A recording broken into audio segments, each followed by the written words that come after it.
Di kehadiranmu selalu. Dan putrinya naik mobil.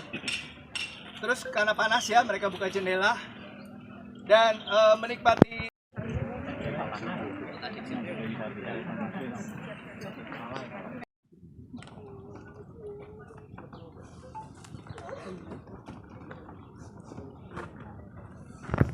Sama saya. Cuman kalau pulang terkadang kalau maminya lagi ada pekerjaan tidak bisa jemput, biasanya bareng dengan Bu Yuliana. Kebetulan kemarin maminya ini ada meeting di Mijen pas jam 12. Nah, kebetulan oleh karena itu kita minta tolong dari Bu Yuliana untuk barengi karena rumahnya kami sama rumah beliau itu beda perumahan, cuma satu arah gitu.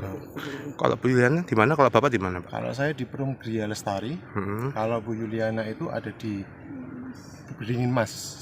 Sangat dekat sekali ya, Pak. Sangat dekat. Orangnya juga humble gitu. Orangnya humble gitu. Sama-sama dulu anaknya sekolah bola sama anak saya, terus kelas 2 atau kelas 3 itu pernah bareng satu kelas juga seperti itu. Jadi sudah saling mengenal lah sebenarnya kita gitu. Bapak mendapat info tragedi itu? Mendapat info itu saya dari istri. Waktu itu saya sudah ngerti ada kecelakaan di Jerakah itu dari grup WA perumahan bapak. Terus cuma saya nggak ngeh kalau itu ada anak saya di situ. Saya posisi dari kota, saya mau pulang ke Kedaton, tempat kantor saya. Terus saya dikabari istri, saya lewat mana? Gatot Subroto, tembusan ke Ngalian itu. Nah, sampai situ, sampai SMP 16 saya ditelepon istri bahwa antar jemput anak saya mengalami kecelakaan di Jerakah atau di depannya Mandiri atau Win seperti itu. Nah, dari situ saya kaget bahwa saya mengetahui di situ ada kasus truk menimpa kendaraan kecil gitu.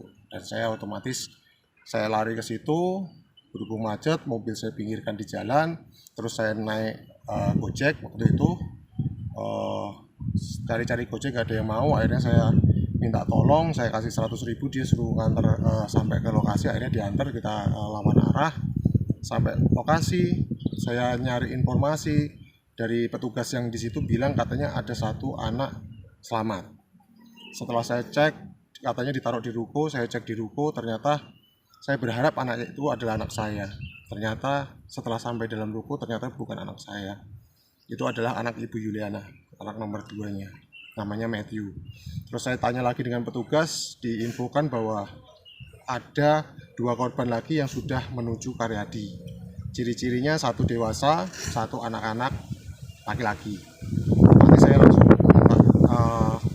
antar ke sana, tapi tidak ada yang bisa mengantar saya. Akhirnya saya naik Grab, inisiatif saya cari Grab, ada di situ ada Grab motor. Saya suruh antar ke Karyadi. Sampai dengan Karyadi, saya tanya security di IGD, tidak ada yang mengetahui ada korban laka lantas di Ngalian atau di Jerakah. Saya suruh tanya di bagian instalasi yang kedua, di situ satpam juga nggak tahu. Pas kebetulan puji Tuhannya sampai di pos satpam yang kedua itu ada mobil ambulan yang keluar, dan mobil ambulan itu mengatakan bahwa dia baru mengantar 2 korban laka lantas dari Jerakah. Saya pikir ada di IGD, ternyata sudah diantarnya ke kamar jenazah. Jadi saya tahunya dari awal mula dari istri saya. Itu pulang sekolah, Pak ya? Pulang sekolah. Itu kan sering dititipkan ke Bu Yuliana. Kalau ada pekerjaan aja.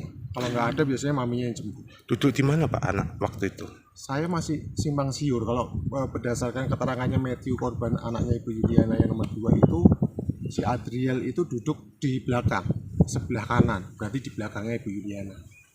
Gitu. Cuman karena waktu itu ngerem dengan mendadak dan anak saya tidak pakai sabuk pengaman, mungkin yang belakang, akhirnya dia loncat ke depan. Mobil posisi waktu itu mau melintas, nyebrang atau enggak, emang lurus ya? Lurus, arah mau ke Ngalian. Gitu. Pak, ada firasat apa, Pak, waktu itu? Kalau firasat sih, anak saya 2 hari sebelum kejadian itu, 2 hari berturut-turut dia bilang dia mimpi buruk setiap malam gitu. Tapi dia tidak cerita mimpi buruknya apa. Cuman kalau istri saya sebelumnya sampaikan bahwa ada rasa gelisah atau rasa takut yang dia tidak ngerti itu rasa takut apa. Saya tanya masalah pekerjaankah atau masalah ada masalah apa di luar itu, dia jawab nggak ada.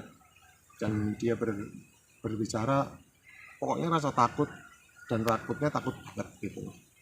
Dan beberapa minggu yang sebelumnya juga anak saya juga pernah bercerita bahwa dia sempat bermimpi bahwa dia diangkat Tuhan ke atas, ke langit terus katanya. Dia bisa bilang bahasanya surga. Di sana dia mendapatkan pandangan yang indah gitu kan, tentang pengalaman dia di sana, dan apa yang dia lihat di sana itu tidak ada di bumi. Ya kita pikir itu halusinasi anak kecil lah, tapi ternyata beberapa minggu setelah dia cerita itu memang ada kejadian ini. Pak, harapannya Pak terhadap ini Pak, mungkin sopir ini mungkin Ya kalau untuk kasus ini saya berharap sih bisa diselidiki dengan pihak kepolisian agar kasus seperti ini tidak terjadi lagi.